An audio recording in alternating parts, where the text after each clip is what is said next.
বলে মনে করিস? এদের কটু কথা শুনতে শুনতে তুই পাগলই হয়ে যাবি। ডিভোর্স এত সহজ না, বুঝলি? সারা জীবন তো আর একা বাঁচা যায় না। দুলাভাইকে ডিভোর্স দিয়ে তুই তো সেই অন্য কাউকে বিয়ে করবি, আর সেই লোকটা যে দুলাভাই চাইতে ভালো হবে বা আরো ভয়ঙ্কর রকমের খারাপ হবে না, সে ব্যাপারে কে গ্যারান্টি দিবে বল? আর কি এমন বয়স তোর?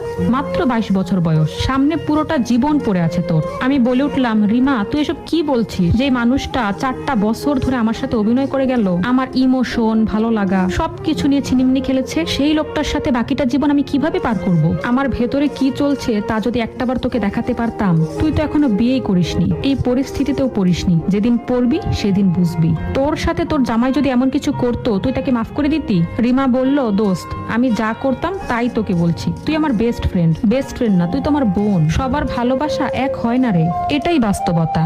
তোর হাজবেন্ড কিন্তু তোকে ভালোবাসে ঠিকই। ওই দিন যখন দুলাভাইয়ের কাছে ফোন এলো যে তুই মাথা ঘুরে পড়ে গেছিস, সে আমাকে বলল আমার একটা ইমার্জেন্সি কাজ পড়ে গেছে। আমাকে পাত্তা না দিয়ে সে কেমন সুরসুর করে চলে গেল, যেন আমাকে চেনেই না, কেমন যেন একটা মাতালের মতো করছিল। আর যখন বিয়ের কথা তুলেছিলাম, সে বারবার টপিক ঘোরাচ্ছিল, বারবার ইগনোর করছিল। সে বিথির সাথে শুধু টাইম পাসই করতে চেয়েছে। ওটাকে আসলে ভালোবাসা বলা যায় না। আমি বললাম, টাইম পাস? How funny! সে কেন এমন করবে?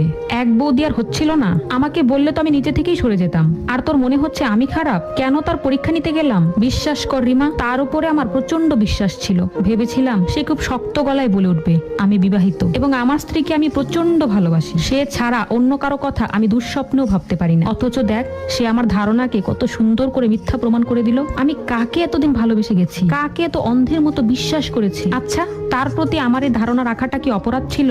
কই, আমাকে তো শত শত ছেলে প্রতিদিন ফ্রেন্ড রিকোয়েস্ট পাঠায়। জীবনেও এদের ফ্রেন্ড রিকোয়েস্ট অ্যাকসেপ্ট করি না। আর কেউ মেসেজ করলে সরাসরি বলে দিই যে আমি বিবাহিতা, এটা বলে সরাসরি ব্লক করে দিই। কই, আমি তো তার মতো রঙ্গলীলায় গা ভাসিয়ে দিই না। আমি যদি নিজেকে কঠোর